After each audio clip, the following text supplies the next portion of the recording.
Capítulo 3: Semeadura e colheita. O primeiro capítulo de Gênesis contém o que chamo de Lei de Gênesis. Se você tiver um bom entendimento dela, isso irá ajudá-lo a entender os caminhos de Deus. A lei da semeadura e da colheita é um método de Deus.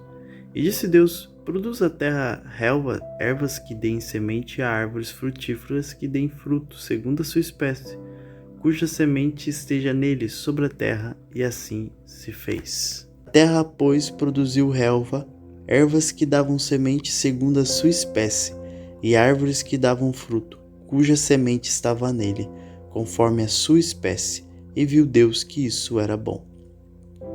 Agora vamos ver o que Deus disse a Noé depois do dilúvio. Deus fez uma promessa com relação a esta terra. Levantou Noé um altar ao Senhor e, tomando de animais limpos e de aves limpas, ofereceu holocaustos sobre o altar.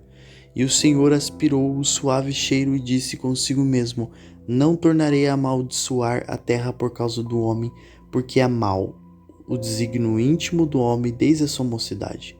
Nem tornarei a ferir todo vivente como fiz. Enquanto durar a terra, não deixará de haver sementeira e ceifa, frio e calor, verão e inverno, dia e noite. Gênesis capítulo 8, versículo 20 e 22. Esse é o método que Deus escolheu para este planeta, e será assim enquanto este planeta existir. Semeadura e colheita é o método de Deus. A lei de Gênesis é uma das leis fixas de Deus. Tudo produz segundo a sua espécie, e a semente está nele. Funciona assim em tudo. A semente da contenda está na contenda em si. Se você entrar em contenda com alguém, isso criará mais contenda. Se você der amor, você pode colher amor. A semente está nele próprio. Este é o método de Deus, da semeadura e da colheita. Mas, às vezes, as pessoas dizem: sei por que você está declarando as promessas de Deus. Você está simplesmente tentando usar a palavra de Deus para trazer uma manifestação. Sim, é assim que funciona. Foi por isso que ele enviou sua palavra. O reino de Deus funciona deste modo. É como se um homem lançasse a semente à terra. Veja o que Jesus tinha a dizer sobre o reino. Marcos capítulo 4, versículo 26 ao 29. O reino de Deus é assim como se um homem lançasse a semente à terra. Depois, dormisse e se levantasse, de noite e de dia, e a semente germinasse e crescesse, não sabendo ele como. A terra por si mesmo frutifica. Primeiro a erva, depois a espiga, e por fim o grão cheio na espiga. E quando o fruto já está maduro, logo se lhe mete a foice, porque é chegado a ceifa. Isso é algo que você pode fazer. Jesus disse que você é aquele que está plantando a semente. Você a declara com a sua boca. Quando você a declara, ela é como uma semente, entra no coração, o espírito humano, e ali começa a crescer e a reproduzir. O reino de Deus é como se um homem lançasse a semente à terra. Marcos, capítulo 4, versículo 15 a 20. Mostra que o coração do homem é a terra ou o solo. Observe o que Jesus disse. A terra, o coração do homem, por si mesmo frutifica, primeiro a erva, depois a espiga e por fim o grão cheio na espiga. Marcos capítulo 4, versículo 28. Às vezes, as pessoas desistem antes da colheita.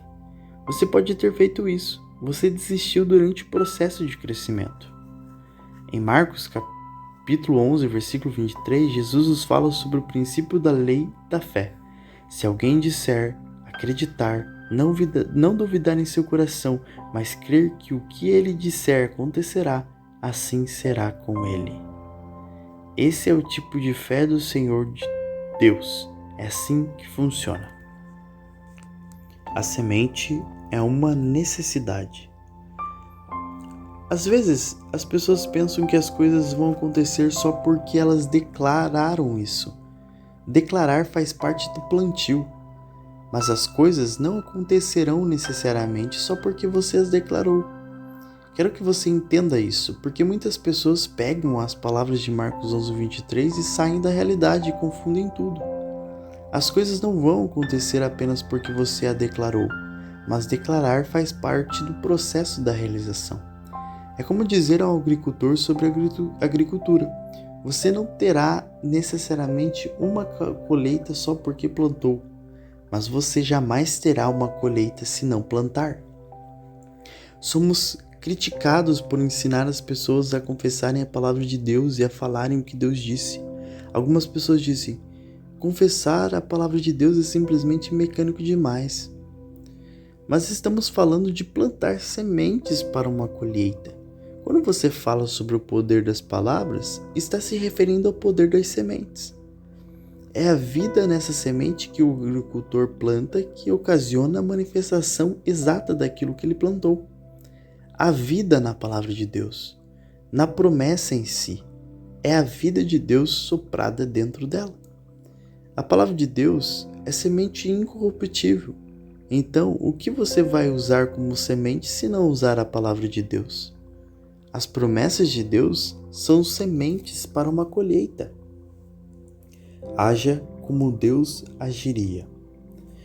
Já ouvi pessoas dizerem: quem confessa a palavra de Deus e declara as promessas de Deus repetitivamente está apenas tentando agir como Deus. Sim, é exatamente isso que ela está tentando fazer. Agir como Deus agiria em uma situação semelhante. Sabemos como Deus agiria em uma situação ruim, por causa do que ele fez em Gênesis capítulo 1, versículo 3.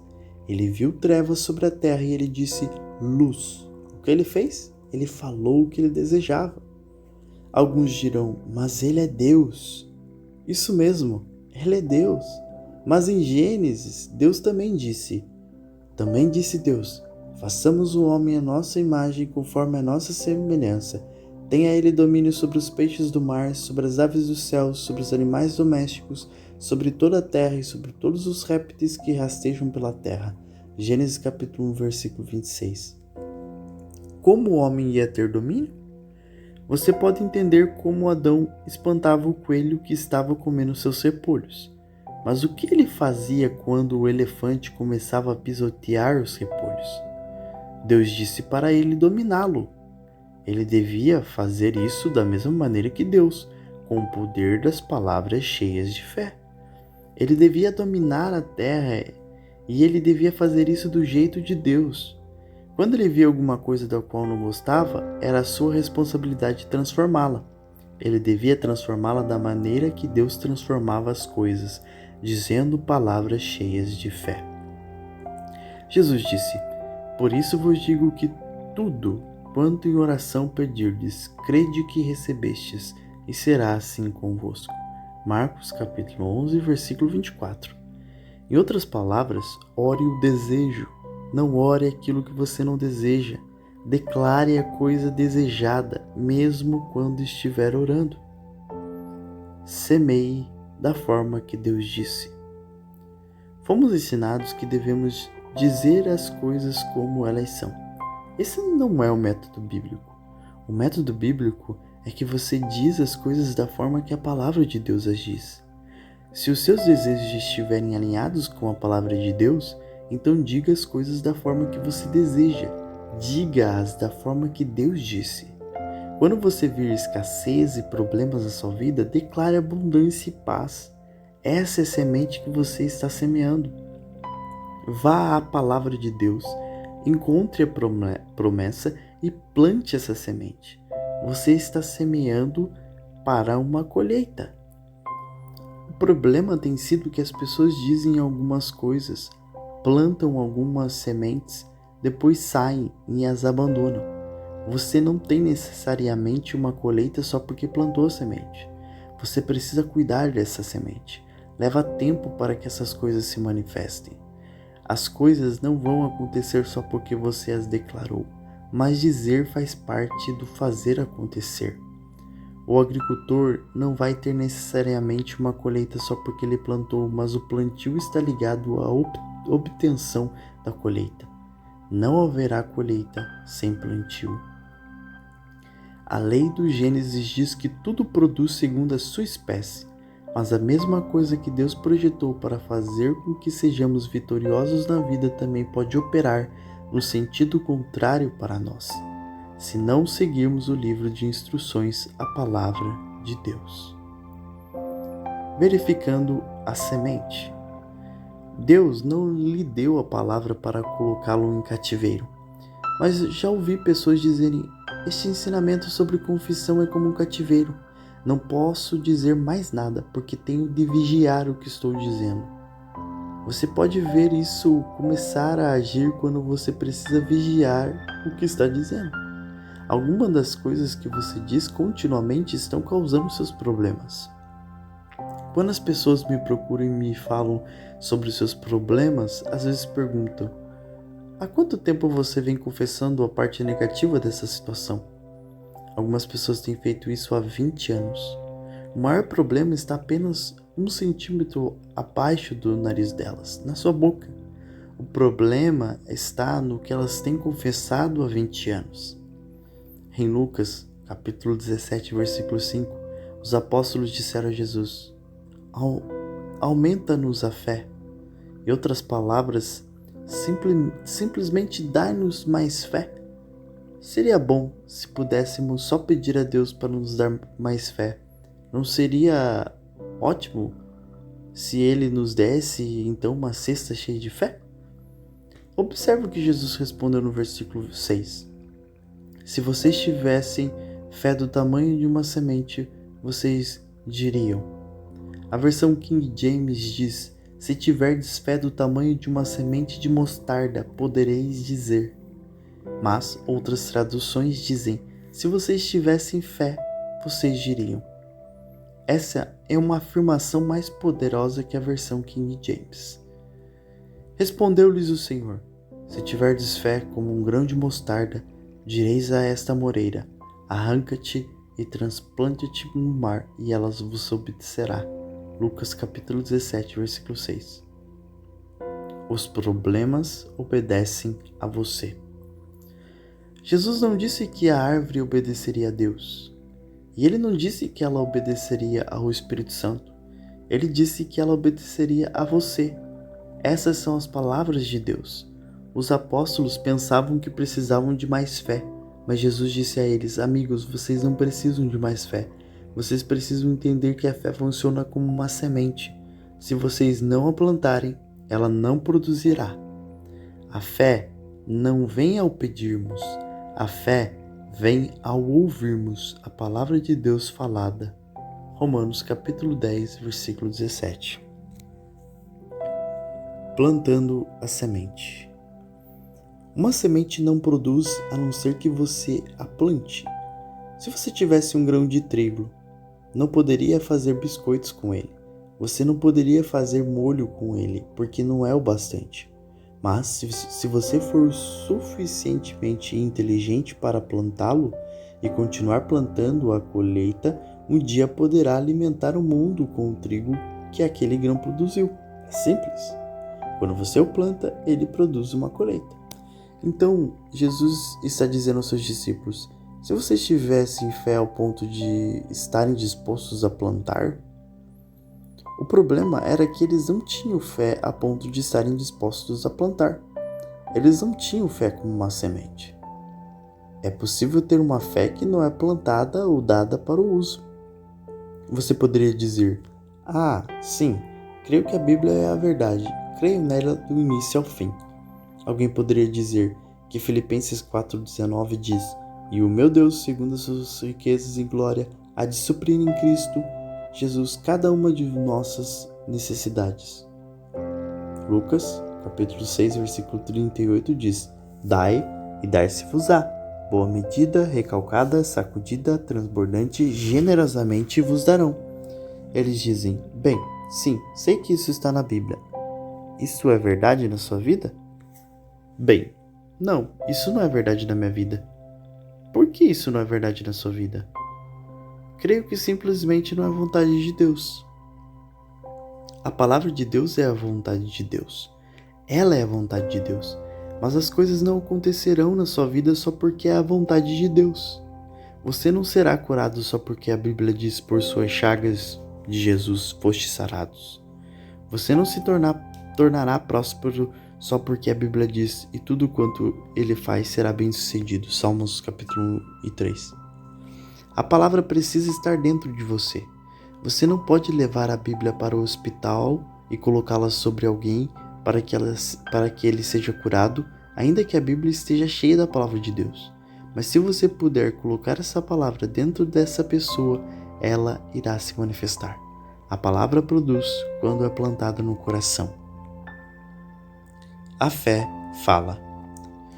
Jesus disse aos apóstolos: se tiverdes fé como um grão de mostarda, direis a esta moreira. Evidentemente, Jesus estava seguindo por um caminho e essa árvore estava bem no meio do caminho, representando um obstáculo. Ele disse: amigos, se vocês tivessem fé como uma semente, vocês poderiam dizer a este objeto inanimado, a esta árvore: desarraigue-se pelas raízes e seja plantada no mar. E ela, a árvore, iria lhes obedecer. Outra parafrase das suas palavras seria: ela obedeceria às suas palavras cheias de fé, se vocês tivessem fé como uma semente. Jesus nos conta dois grandes segredos da fé. A fé é como uma semente, ou funciona como uma semente, e você a planta quando a declara. Alguém poderia dizer: você não vai me pegar falando com árvores e montanhas e falando com as coisas. Você provavelmente também não verá essas coisas serem removidas. Jesus não fala sobre desarraigar árvores de qualquer modo, assim como ele não fala sobre soprar o Monte Everest até que ele seja lançado ao mar, quando ele diz: se alguém disser a este monte, ergue-te. Marcos capítulo 11, 23. Ele está falando sobre áreas problemáticas na sua vida, sobre situações que você enfrenta e circunstâncias com as quais você não sabe como lidar. Ele lhe diz para dizer a essa situação: desarraigue-se e plante-se no mar, saia daqui e desapareça. Diga a ela o que quer, o que fazer e para onde ir. Domínio com as palavras. É assim que Adão deveria ter tido o domínio no princípio. Deus disse a Adão para ter domínio sobre os peixes do mar, os pássaros do ar, sobre tudo o que rasteja sobre a terra. Ora, isso já são boas novas em si. Simplesmente saber que você tem domínio sobre o que rasteja. Como Adão ia dominar o elefante? Ele teria de fazer isso com a sua fé. Não havia muito que ele pudesse fazer sobre isso fisicamente. Ele tinha de fazê-lo com a sua fé e com o poder das palavras. Ele tinha de operar em domínio por meio da sua fé. Ele tinha de operar da maneira que Deus operava. Ele foi criado à semelhança de Deus. A língua engana o coração. Se alguém supõe ser religioso, deixando de refrear a língua, antes enganando o próprio coração, a sua religião é inútil. Tiago, capítulo 1, versículo 26. Tiago disse: se alguém supõe ser religioso, o que ele crê será em vão se ele não vigiar o que fala. Há muitas pessoas que parecem ser religiosas, mas elas não refreiam suas línguas. Elas dizem todo tipo de coisas que destroem a fé delas e enganam o seu coração. Quando iniciam na vida cristã, podem ter uma grande fé, mas se creem e falam tudo o que ouvem na televisão, elas terão fé no diabo e ele roubará o que tem.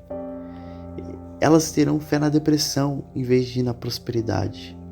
O que elas acreditavam no início desaparecerá, porque a fé vem pelo ouvir.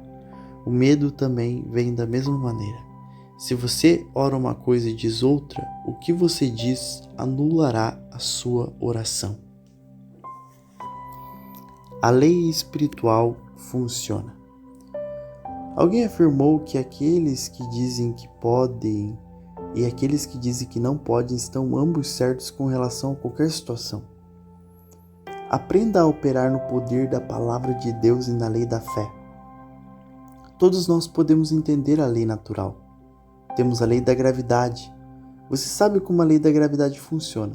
Sempre há alguém tolo o bastante para dizer que ela não se aplica a ele. Mas se essa pessoa simplesmente saltar de um prédio, descobrirá que se aplica. A lei da gravidade funciona quando está frio e quando está quente. Funciona quando o vento está soprando e quando não está. Funciona quando está chovendo e quando está escuro, porque é uma lei fixa de Deus. A palavra de Deus é a lei espiritual. A palavra de Deus funciona quando você a aplica adequadamente à situação, mas algumas vezes temos feito as nossas próprias regras e dito coisas que não queríamos dizer. E depois dizemos, bem, eu disse isso, mas na verdade não era o que eu queria dizer. Eu disse que vamos à falência, mas Deus sabe o que eu queria dizer.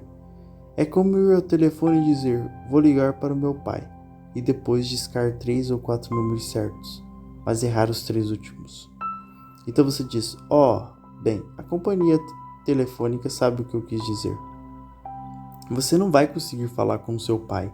Você não seguiu as instruções da companhia telefônica. O poder descontrolado é destrutivo. Temos de entender uma coisa. Temos de seguir as regras de Deus. Deus tem algumas regras e regulamentos com relação às suas leis. E quando operamos a lei espiritual, precisamos operar com as regras de Deus. Poder controlado e poder descontrolado. Aprendemos como nos conformar com as leis da eletricidade, e desde que não transgrida essa lei, você pode usar a eletricidade com segurança. Ela aquecerá sua casa, cozinhará sua comida e lavará suas roupas. Temos dito, puxa, não é maravilhoso termos eletricidade? Mas essa mesma força que pode lhe fazer tantas coisas boas irá destruí-lo se estiver descontrolada. O livro de Provérbios diz, a morte e a vida estão no poder da língua. Provérbios capítulo 18, versículo 21. O velho ditado, pedras e paus podem quebrar os meus ossos, mas as palavras jamais me ferirão. Simplesmente não é verdade. As palavras podem destruir você, pois as palavras produzem fé ou medo. A fé edificará, o medo destruirá. Ligando ou desligando. O mundo espiritual pode ser controlado pela palavra de Deus. Jesus deu a Pedro algumas percepções do reino. Dar-te-ei as chaves do reino dos céus. O que ligardes na terra será sido ligado nos céus, e o que desligares na terra será desligado nos céus. Mateus capítulo 16, versículo 19. Com palavras você liga coisas ou desliga outras coisas. Às vezes, você pensa que está apenas sendo sincero, e você solta o diabo contra suas finanças dizendo coisas do tipo, bem, parece que nunca conseguimos andar para frente. Sempre que consigo um emprego bom eu o perco. Essas palavras soltam o inimigo contra você. O inimigo opera na autoridade das suas palavras. A palavra diz, tudo quanto você fizer prosperará, e nenhuma arma forjada contra você prosperará. Se você der, lhe será dado, boa medida, recalcada, sacudida e transbordante lhe darão. Você tem favor junto aos homens e a Deus. Salmos capítulo 1, versículo 3, Isaías capítulo 54, versículo 17, Lucas capítulo 6, versículo 38 e Atos capítulo 2, versículo 47. Isso foi o que Deus disse. Mas às vezes dizemos, nada do que faço dá certo, sempre bato com a cara na parede. Dizemos isso porque não entendemos o poder das palavras que são ditas com a nossa boca.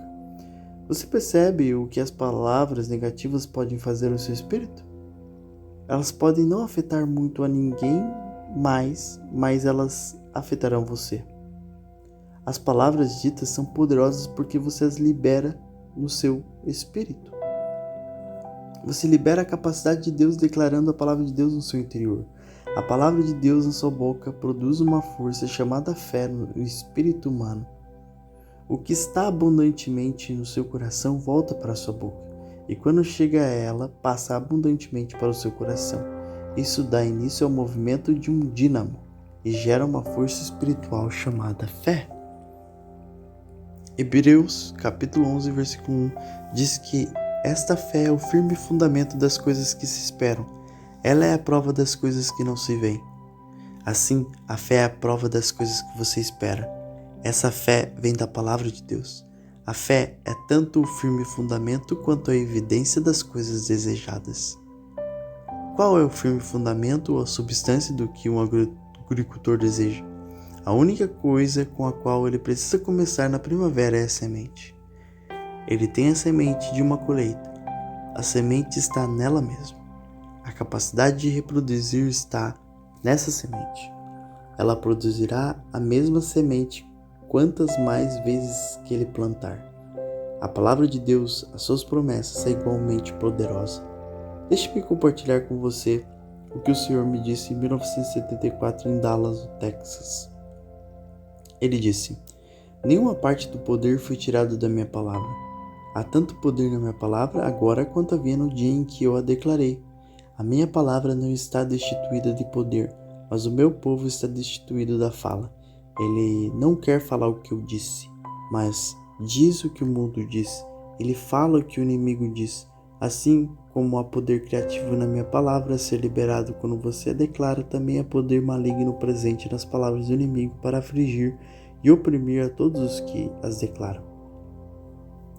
Temos entendido até certo ponto que há poder criativo na palavra de Deus, mas não creio que jamais tenhamos parado para pensar que assim como há poder na palavra de Deus, há poder maligno presente nas palavras do inimigo para afligir e oprimir aqueles que as declaram.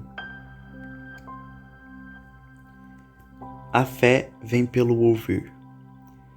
Falamos sobre declarar a palavra de Deus e liberar uma força chamada fé dentro de nós, que é o firme fundamento das coisas que se esperam e a prova das coisas que não se veem.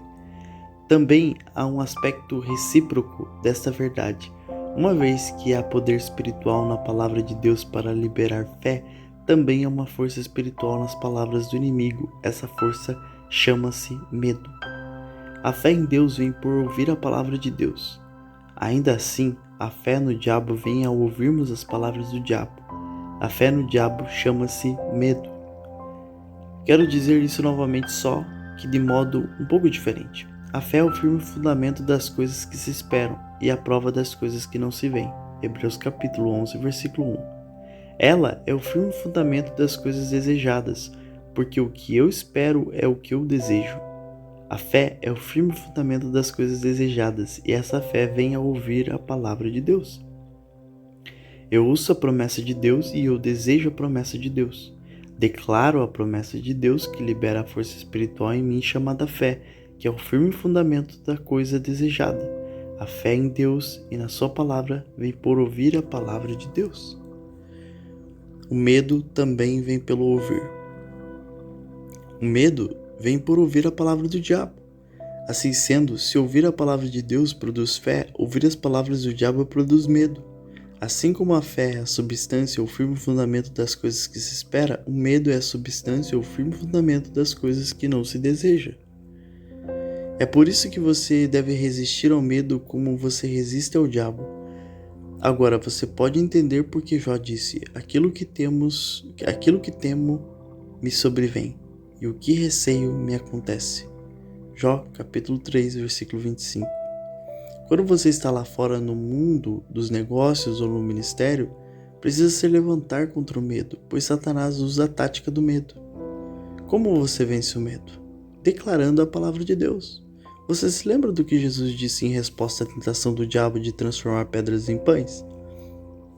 Está escrito: não só de pão viverá o homem, mas de toda palavra que procede da boca de Deus. Mateus 4:4. Se você vive por meio de toda a palavra de Deus, então é igualmente verdade que você pode morrer por meio das palavras do diabo, porque a palavra de Deus produz a fé que gera vida. As palavras do diabo produzem o medo que gera morte. Quando você está declarando palavras contrárias à palavra de Deus, está produzindo medo. Algumas vezes as pessoas não entendem que estão citando o diabo, mas você cita o diabo quando diz coisas que são opostas à palavra de Deus. Quer você perceba isso ou não, essas são as duas fontes. Quando falamos de modo contrário à palavra de Deus, também estamos liberando forças espirituais com a nossa boca. Essas forças entrarão no nosso espírito e coração. Provérbios capítulo 7, versículo 2 e 3. Guarda os meus mandamentos e vive a minha lei, como a menina dos teus olhos. Ata-os aos dedos, escreve-os, os mandamentos de Deus, na tábua do teu coração. Salmos capítulo 45, versículo 1. De boas palavras transborda o meu coração, ao rei consagro que o compus. A minha língua é como a pena de habilidoso escritor. É assim que funciona, portanto, coloque a sua caneta em ação. Não concorde com o inimigo. Se você declarar as palavras do inimigo, você está escrevendo as palavras do inimigo na tábua do seu coração. A razão de algumas pessoas serem tão cheias de medo é porque acreditam em tudo o que vem e ouvem na televisão. O próprio Jesus disse isso sobre os últimos dias. Haverá homens que desmaiarão de terror e pela expectativa das coisas que sobrevirão ao mundo. Lucas, capítulo 21, versículo 26. Jesus não disse que o coração dos homens desmaiará por causa das coisas que estão no mundo. Ele disse que o coração dos homens desmaiará por medo e pela expectativa das coisas que sobrevirão ao mundo. Em outras palavras, por se preocuparem e se afligirem com o dia da manhã. Jesus não está falando sobre ataques cardíacos. Pela lei da dupla referência, ele poderia estar, mas não encontro na palavra de Deus onde Jesus alguma vez tenha falado sobre o coração físico. Ele está falando sobre a parte espiritual do homem, o espírito humano. Ele está falando sobre a terra que ele colocou dentro de você, onde o reino habita. Jesus está dizendo que o reino no coração do homem deixará de funcionar adequadamente por causa do medo. Você pode ter fé quando está perto de outros cristãos que creem como você, mas quando você sair para o mundo, o X da questão é que você terá que resistir ao medo como você resiste ao diabo. Você faz isso citando o que Deus disse diante de cada situação e de cada circunstância. Ainda que pareça que o inferno se levantou ferozmente contra você, diga o que Deus disse a seu respeito. Isso fará a fé surgir. Palavras de vida. A vida em cada palavra de Deus. Na verdade, Jesus disse assim: as palavras que eu vos tenho dito são espírito e são vida. João capítulo 6, versículo 63. Em outras palavras, a vida espiritual em cada palavra de Deus. Uma vez que isso é verdade, deve haver morte espiritual nas palavras do diabo. As suas palavras afetam o seu espírito. Você pode dizer palavras de vida ao seu espírito concordando com Deus. Você pode dizer palavras de morte ao seu espírito concordando com o diabo. Provérbios coloca isto assim: o espírito firme sustém o homem na sua doença, mas o espírito abatido, quem o pode suportar? Provérbios capítulo 18, versículo 14. O espírito do homem, o espírito humano, o sustentará na sua fraqueza. Uma tradução diz que o espírito humano afastará ou atrairá a fraqueza ou a enfermidade. Ele atuará de uma forma ou de outra. O espírito humano, o coração do homem, afastará ou atrairá a fraqueza